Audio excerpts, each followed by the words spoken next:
के बाद हम लोग डिजास्टर मैनेजमेंट, और यहाँ से क्वेश्चन जरूर आते हैं आपके। लगा बंद है? ठीक है, ठीक, बंद है, बंद है। तो वहां से क्वेश्चन आते हैं, और उस क्वेश्चन को अगर आपने देखना होगा तो पेट का भी एग्जाम कुछ दिन पहले हुआ था, लेखपाल का भी हुआ था, तो दोनों चीज में जाके देख लो। और क्वेश्चन बहुत ज्यादा डीपली नहीं पूछा था, बस धाराओं से पूछा था। तो पहले वाली क्लास में हम लोगों ने बात की थी, डिजास्टर मैनेजमेंट एक्ट की बात की थी हम लोग ने, तो वहां पर NDMA, ठीक है, ये था नेशनल डिजास्टर मैनेजमेंट एक्ट 2005। बाद में क्या होगा, इसका अभी संशोधन हुआ है, आप लोगों ने देखा होगा 2025 में। तो संशोधन से बहुत कुछ आपके नहीं आएंगे, क्योंकि उसमें जो फैक्ट है वो नहीं बदले। संशोधन में क्या हुआ है, सिर्फ जो चीजें थी उसको थोड़ा सा ब्रॉड कर दिया गया है, कुछ चीजें पुरानी थी।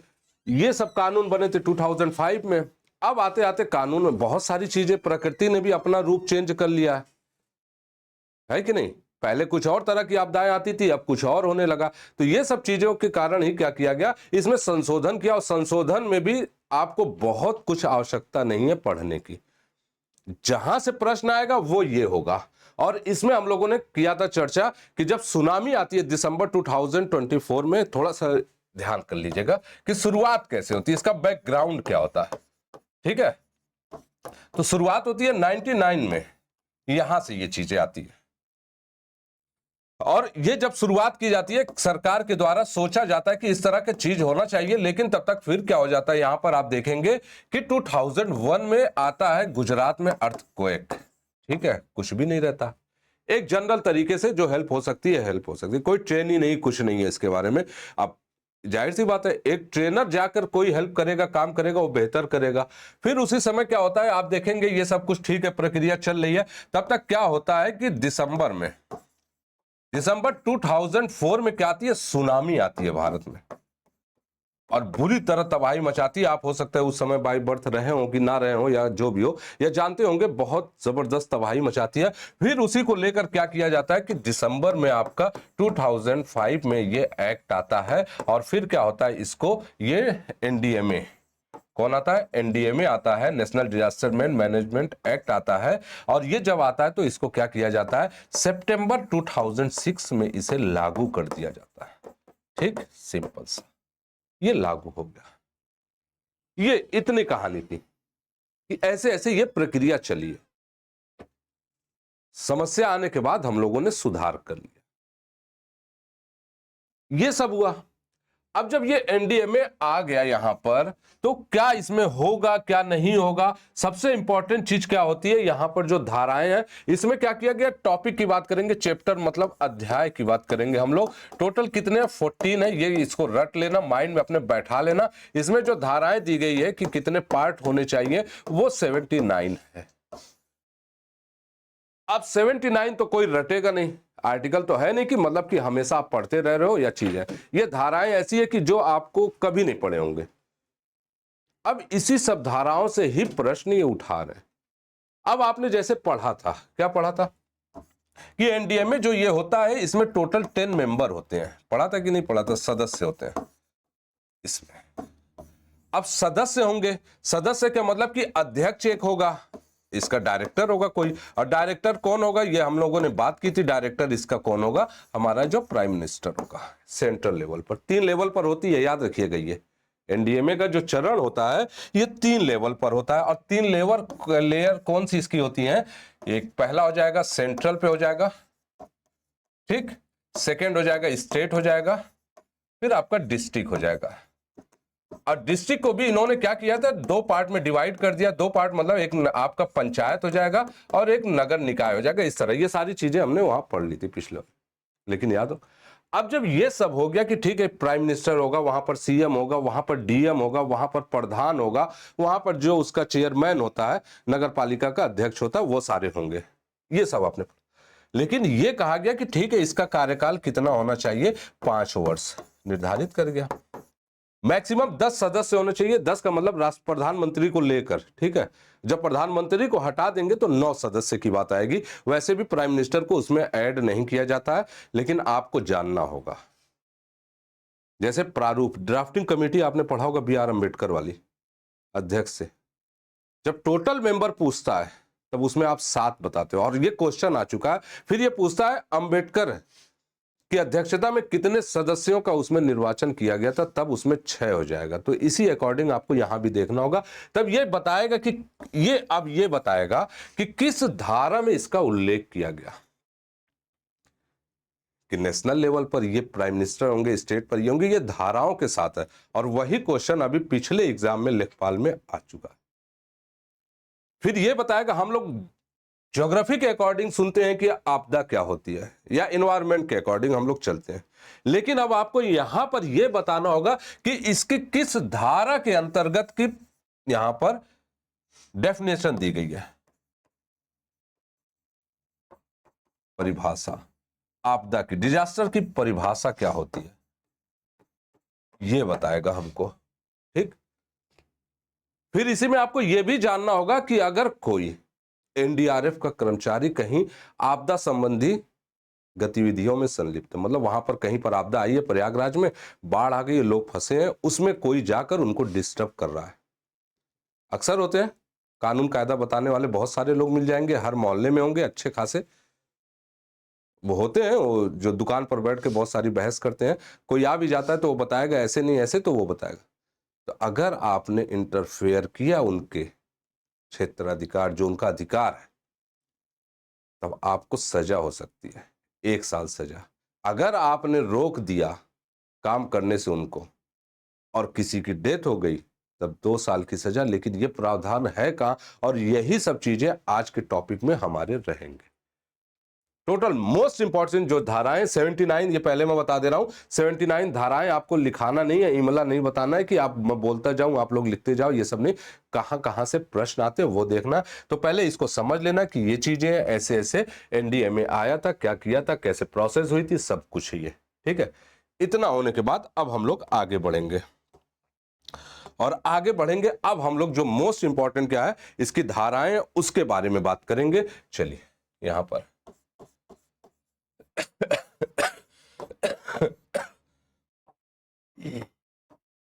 धारा इंपॉर्टेंट, ठीक है, ये नहीं कि सारे। अब आते हैं, सबसे मोस्ट इंपॉर्टेंट होता है कि धारा पहली है, इस तरह करिएगा सारे लोग, 2 का डी, ये 2 का डी यहां पे, और ये प्रश्न यही आया अभी फिलहाल। और इसमें क्या कहा गया है कि आपदा की परिभाषा, ठीक, परिभाषा। अब ये क्या होती है, अब इसके अकॉर्डिंग परिभाषा आपसे नहीं पूछेगा एग्जाम में, याद रखिएगा, कभी नहीं पूछेगा। बस ये कहेगा कि डिजास्टर मैनेजमेंट के किस धारा में आपदा को परिभाषित किया गया, ये प्रश्न आएगा, यही सिंपल सी लैंग्वेज। लेकिन ये क्या बोलेगा, ये तो आपको पता तो होनी चाहिए। कोई आपसे पूछ देगा कि मान लीजिए इसी में एनडीआरएफ में आप शामिल हो गए, तब वहां पे पढ़ाया जाएगा, पूरा 79 धाराएं आपको रटाई जाएंगी। सेंट्रल लेवल पर एनडीआरएफ में जाएंगे, यहां पर एसडी में जाएंगे, और जिले पे होंगे तो वहां पर डिस्ट्रिक्ट में जाएंगे। तो यहां पर तब आपको बताएगा, क्या बताएगा कि वही जो चीज मैं यहां बता रहा हूं आपको, वही ट्रेनिंग के दौरान भी आपको बताएगा कि किसी भी क्षेत्र में, क्या कोई सा भी एरिया हो जहां पर 2 प्रकार से आपदा आती है, एक मानव के द्वारा आती है, एक प्राकृतिक के द्वारा आती है। ठीक, मानवीय गतिविधियां ज्यादा जिम्मेदार होती हैं, प्राकृतिक क्या क्या है, वो प्रोसेस है, वो अपना समय से आएगी, लेकिन रिस्पॉन्सिबल कौन होगा, मानव होता है। इसी का जो ये काम करता है उल्टा सीधा ना, उसी वजह से होती है। जैसे इस समय क्या हो रहा था, बीच में कुछ दिन पहले देखे, पूरा विश्व क्या युद्ध में, भले वो एक पश्चिम बेल्ट में हो रहा था, लेकिन असर तो आता है। अब कहां ईरान, कहां इजराइल, उसका असर आपने देखा होगा कि फरवरी और मार्च के महीने में जब युद्ध शुरू होता है तो हमारे प्रयागराज में भी उसका असर आता है, जिन्होंने देखा होगा।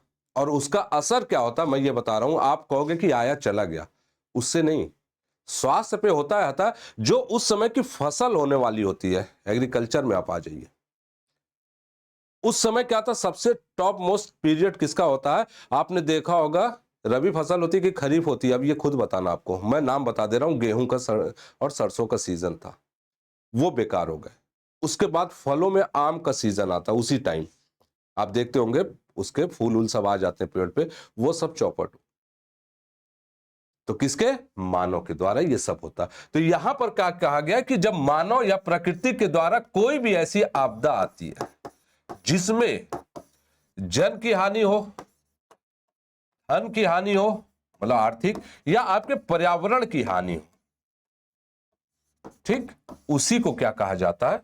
आपदा कहा जाता है। और मोस्ट इंपॉर्टेंट चीज है कि आपको यह बताना होगा, यह रटना होगा, यह बताना नहीं, समझना नहीं आपको है, यह रटना है आपको। यहां पर कोई भी आपका ट्रिक काम नहीं करेगी, कुछ भी आप लगा लो यहां पर, ठीक। तो ये यहां पर क्या कहा गया? परिभाषा बताई गई है कि इसमें कौन सी परिभाषा होगी, ठीक।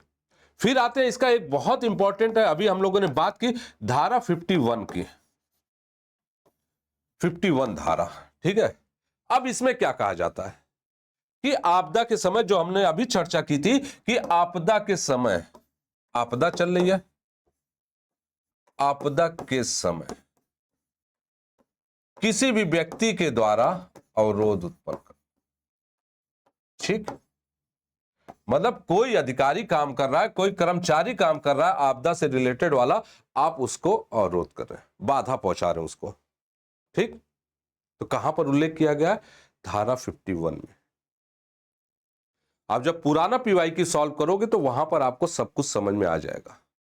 तो यहां पर क्या कहा गया है कि अगर आपने किसी भी व्यक्ति के साथ कुछ भी इस तरह किया जो आपदा से रिलेटेड व्यक्ति है, तो आपको क्या किया जाएगा?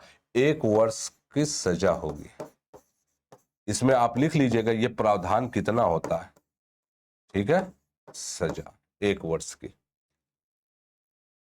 और जब ये हो गई आपको, तो फिर क्या होगा? उसमें सेकंड भी स्टेप है कि मरने के बाद भी उसमें सजा का प्रावधान बढ़ जाता है। तो ये चीज है। तो आपको कभी भी ध्यान रखिएगा, डिजास्टर पढ़ाने का मतलब ये नहीं कि बस आपने रट लिया, ये सारी चीजें हैं, आप खुद फॉलो करिए, लोगों की जान बचाइए। तो लोग होते हैं, नागरिक सेवा इसी में शामिल की जाती है। फिर आते हैं हम लोग अगला, जब आएंगे नेक्स्ट आएंगे थर्ड की बात करेंगे। यहां पर इसको आपने देख लिया, फिर धारा 54 की बात करेंगे यहां पर, जो मोस्ट इंपॉर्टेंट है। बहुत लोग आजकल क्या हुआ, सोशल मीडिया चल रहा है, सोशल साइट्स पे सारी चीजें होती है। कभी कभी क्या होता है, आपने देखा होगा कि लोग अफवाह फैलाने लगते हैं, होता कुछ नहीं है लेकिन उसको बहुत बढ़ा चढ़ा के बात करते हैं। आजकल आपने टोटल देखा होगा, एक डीप फेक वीडियो वाला चल रहा था बीच में मैटर, या आपको डिजिटल अरेस्ट वाला सब कुछ चल रहा था ना। आपको बार बार बैंक भी, मतलब आरबीआई डायरेक्ट गाइडलाइन करता है, सरकार भी जारी करती है, फिर भी लोग फंसते हैं।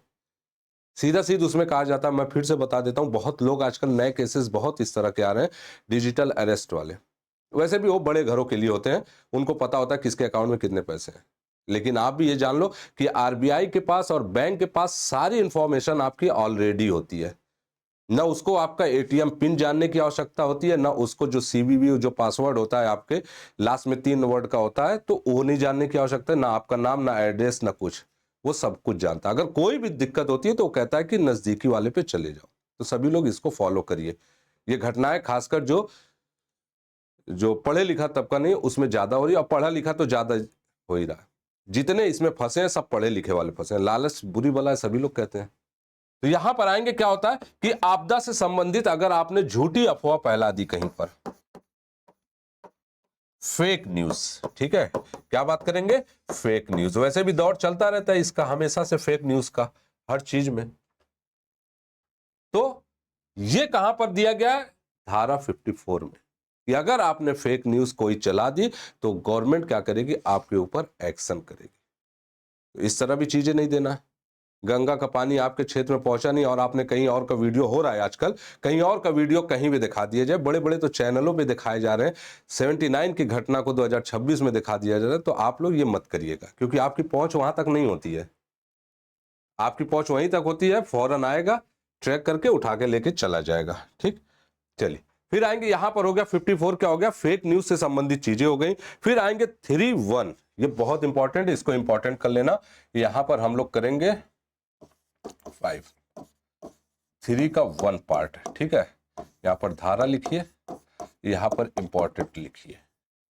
ये अब ये क्या होगा कि इससे संबंधित संगठन होगा, ऑर्गेनाइजेशन होगा, एनडीएमए, यहां पर क्या होगा? संगठन होगा। अब जब संगठन होगा इसका, तो सिंपल सी चीज याद रखिएगा, कुछ उनके बारे में तो बातें भी तो होंगी कि इनका कार्यकाल क्या होगा, इसमें सदस्य कितने होंगे, कार्यकाल नोट कर लो, टाइम पीरियड क्या होगा इनका, इसके सदस्य क्या होंगे, सेंट्रल लेवल पे क्या होगा, ये सारी चीजें तो आपको बताई जाएंगी।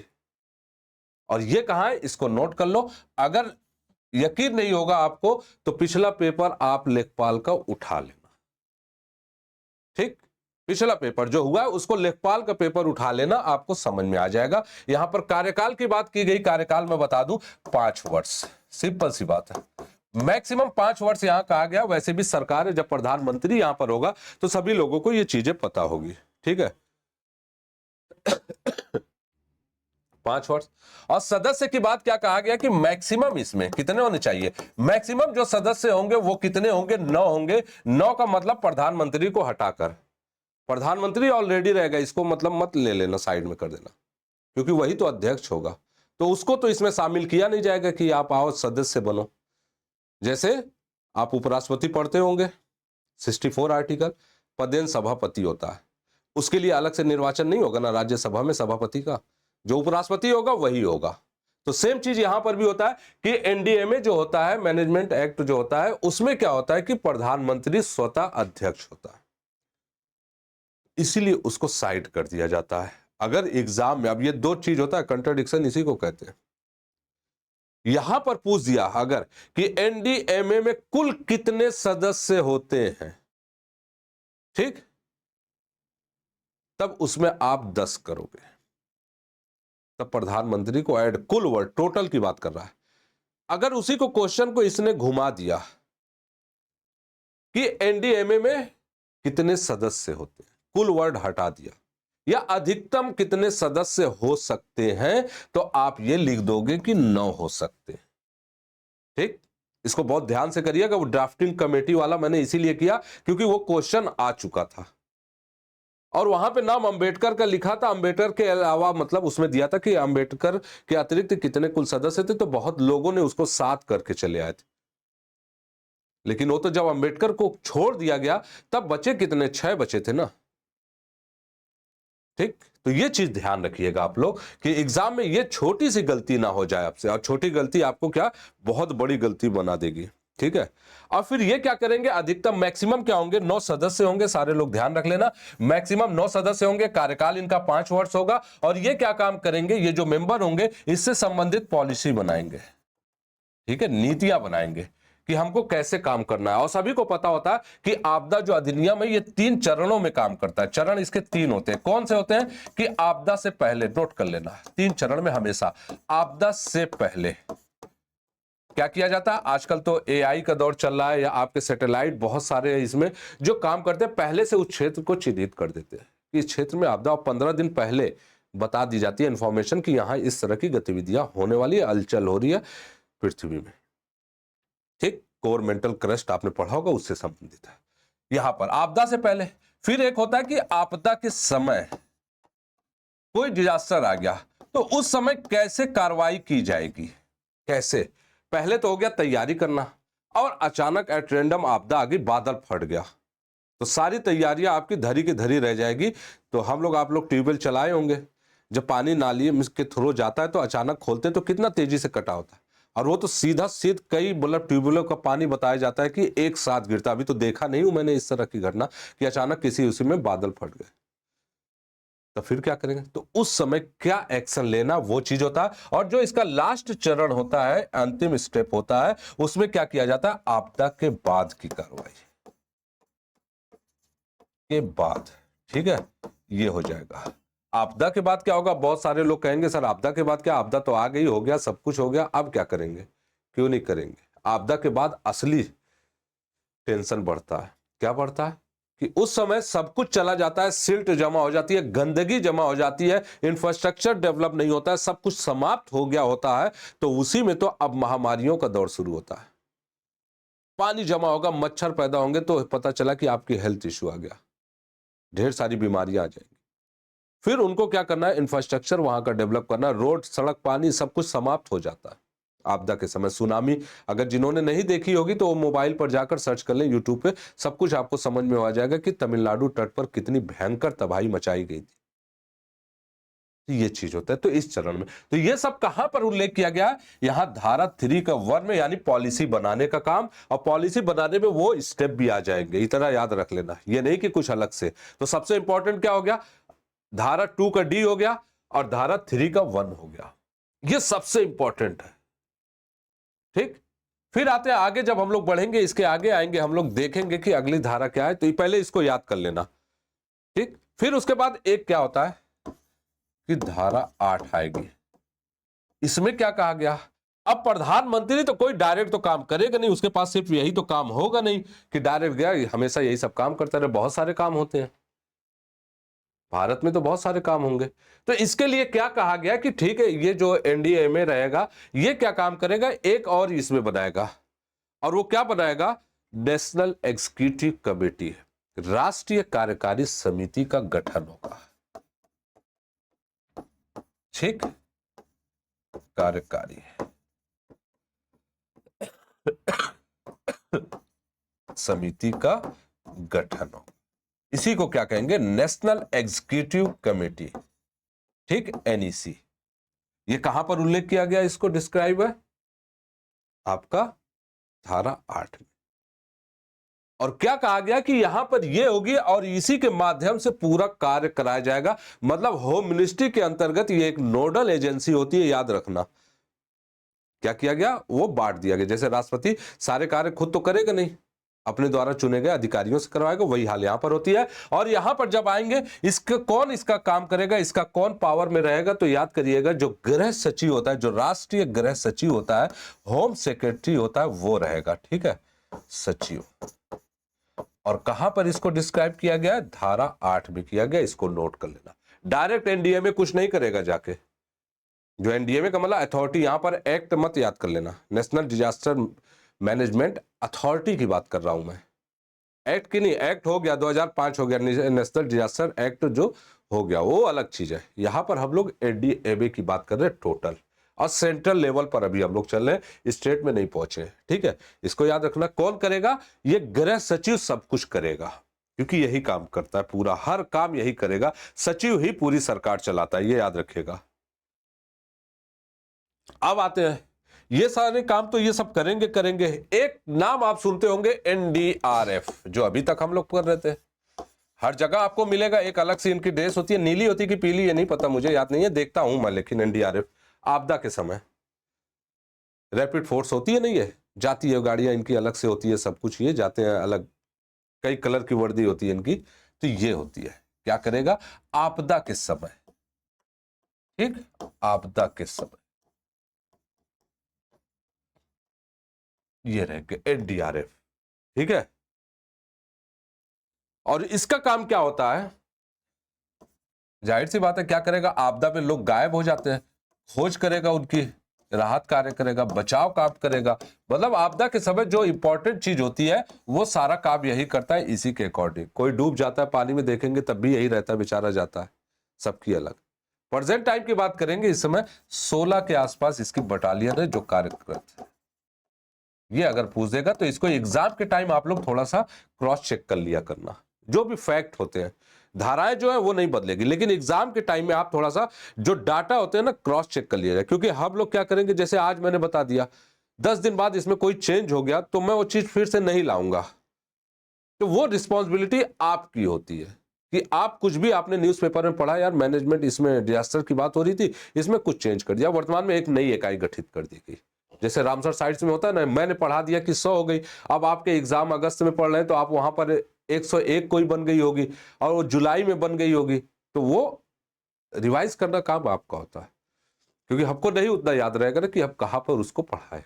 तो यहां पर क्या किया गया, एनडीआरएफ का गठन किया गया, और ये किसमें किया गया, इसकी जो आपदा अधिनियम की जो धारा क्या है, 44 कहा जाता है ना, धारा 44 लगी है कि कौन सी लगती है, धारा 144 लगाई जाती है कि कौन सी लगाई जाती है ना, डीएम के द्वारा। तो यहां पर ये क्या कि इसका जो पावर है वो 44 में किया गया डिस्क्राइब, कि एक एनडीआरएफ होगी जो आपदा और के समय बचाव का कार्य करेगी, खोजबीन का कार्य करेगी, सबको सुरक्षित स्थान पर पहुंचाने का कार्य करेगी, सारा काम ये करेगी। तो इसलिए ये इंपॉर्टेंट हो जाता है। ठीक, अब यहां से आ जाएंगे हम लोग एसडीएमए। मतलब स्टेट डिजास्टर मैनेजमेंट अथॉरिटी की बात करेंगे। अब यहां से हम लोग आ जाएंगे स्टेट पर, सेंट्रल की सारी बातें हो गई, ठीक है, सारे लोग याद करिएगा। SDMA जो हम लोगों ने वहां पढ़ा था वही सेम चीज यहां पर पढ़ेंगे, स्टेट की बात करेंगे, ठीक।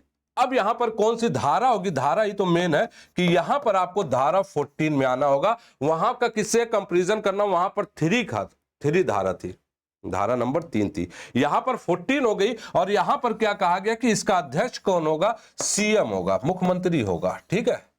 कार्यकाल की बात की गई, सदस्य की बात की गई, तो सदस्य इसका क्या होगा, वही होगा, 9 वर्ष होगा, 9 सदस्य होंगे। कार्यकाल की बात की गई, वही सेम होगा जो आप लोगों ने पढ़ा है, बस धारा का डिफरेंस हो जाएगा। यहां पर क्या होगा, 5 वर्ष होगा, वहां 9 सदस्य होंगे, सब सेम रहेगा। बस यहां पर मुख्यमंत्री आ जाएगा, वहां प्रधानमंत्री आ जाएगा, वो 3 के 1 में है, यहां पर धारा 14 में है, ठीक है, इतना याद रखना।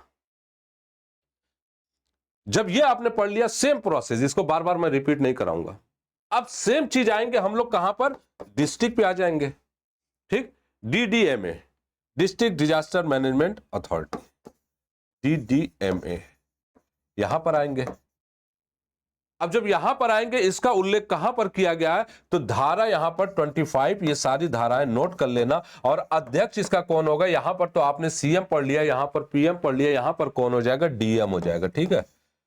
सब MM लास्ट में रहेंगे, वहां पर PM होंगे, यहां CM, यहां DM होंगे, बस यहां C के बाद D आता है, लेकिन P पहले आ गया ना, तो यहां पर ये चीज होगा। और ये 2 प्रकार से करेगा, एक नगर निकाय को डिवाइड कर देगा, एक आपको पंचायत को डिवाइड कर देगा, और वहीं से आपको क्वेश्चन आने के चांस है, ठीक है। अब आते हैं एक इंपॉर्टेंट धारा, जिसको हम लोग चेक कर लेते हैं, धारा नंबर 6 क्या होता है, ठीक।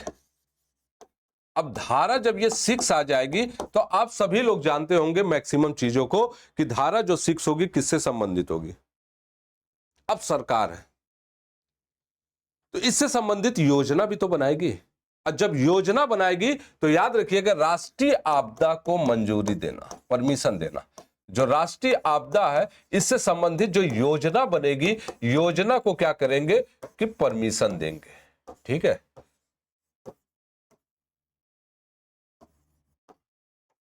ठीक, परमिशन दे दिया इन्होंने कि आप नियम कानून बना सकते हो।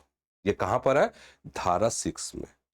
एक बहुत और इंपॉर्टेंट आ जाती है कि यहां पर कि धारा 35 नोट कर लेना, ये पावर बता देगा आपको, धारा 35, क्योंकि ये मोस्ट इंपॉर्टेंट हो जाएगा। इसलिए हो जाएगा क्योंकि अब क्या करेगा केंद्र क्या करेगा, केंद्र सरकार जो होगा, दिल्ली सरकार होगी, वो क्या करेगी, किसी भी आपदा के समय किसी राज्य में, केरला में बाढ़ आई, बड़े लोग मर गए, पूरा गांव का गांव तबाह हो गए, कई गांव का तो आज तक पता भी नहीं चला कि इतने गांव थे। याद होगा, अभी 2 साल 1.5 साल पहले की बात होगी। आपदा के समय क्या करेगा, राज्य को दिशा निर्देश देगा, ठीक है। उसको क्या करेगा, बताएगा कि इस तरह काम करिए, ये फैसिलिटी है, और उनको क्या करेगा, कोई भी कमी पड़ रही होगी तो उनको अवेलेबल कराएगा फैसिलिटीज को, अतिरिक्त बटालियन भेजेगा। जैसे केरला में एज एग्जांपल, क्योंकि इधर जो 1.5-2 साल में बाकी जगह बादल फटे हैं, आपके उत्तरकाशी में, शिमला में, मतलब हिमाचल में है, देहरादून में फटे हैं, तो वो उतनी आपदा नहीं थी। आपदा तो आपदा होती है, लेकिन उतनी भयंकर नहीं तबाही मचाई थी जितनी इसने मचाई थी, ठीक। ये चीज है मोस्ट इंपॉर्टेंट आपके, कि दिशा निर्देश करेगा। अब फिर एक चीज है, ये इसको नोट कर लो, और ये लास्ट रहेगा आपका, कि आपने कोविड आपने देखा था, वो भी तो आपदा थी कि नहीं थी, महामारी अधिनियम के तहत वो थी। तो आपदा जब वो थी कोविड वाली, तो आपने उसमें क्या देखा होगा कि जगह जगह सरकारी संपत्ति, प्राइवेट संपत्ति या वाहन को क्या किया था, गवर्नमेंट ने ले लिया था। जगह जगह हॉस्पिटल बना दिए गए थे, ठीक है, क्वारंटीन सेंटर जिसे बोला जा रहा था, वो बना दिए गए थे। तो ये कहां पर उल्लेख किया गया, साफ साफ लिखा गया है कि धारा 65 के अंतर्गत सरकार क्या करेगी, कोई भी प्राइवेट सेक्टर,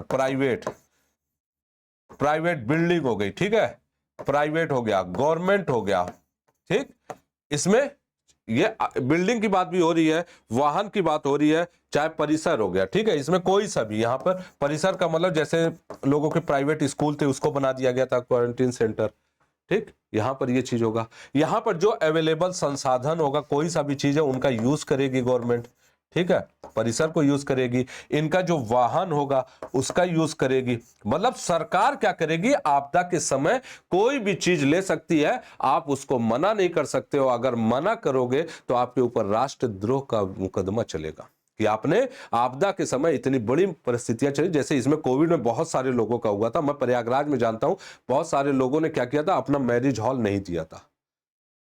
उसके ऊपर फिर जो नगर निगम का डंडा चला था, वो बेचारे थक गए। लेकिन भारत है, जानते ही हैं, टेबल के नीचे कुछ वहां पर स्कीमें चलती हैं, तो सब कुछ सुलझ जाता है कुछ दिन बाद। तो ये होता है। लेकिन क्या किया, वक्त ही आपको बहुत परेशान करेंगे। तो इसलिए क्यों कहा गया, क्योंकि धारा 65 में साफ साफ उल्लेख किया गया है कि सरकार, आप चाहे वो गवर्नमेंट का स्पेस हो, चाहे प्राइवेट हो, चाहे किसी का भी हो, वो सारी चीजें कर सकती है। और ये आपने मान लीजिए पहले आपदा इस तरह की नहीं आई होगी, आपने ये कोविड 2020 में देखा होगा, जगह जगह स्कूलों में खासकर बना दिए गए थे ना। तो ये सब सारी चीजें हैं। यहां पर ये डिजास्टर मैनेजमेंट से संबंधित इसके अतिरिक्त कोई प्रश्न आपके नहीं आएंगे, ठीक है। आप रिवीजन करिएगा। कोई और इश्यू होगा, कुछ भी आपको और लगेगा, तो आप कॉल कर सकते हो, मैसेज कर सकते हो, तो सारी चीजें आपको रिजॉल्व कराई जाएंगी, ठीक है। तो चलिए फिर मिलेंगे कल, तब तक मस्त रहिए, रिवीजन करते रहिए। धन्यवाद।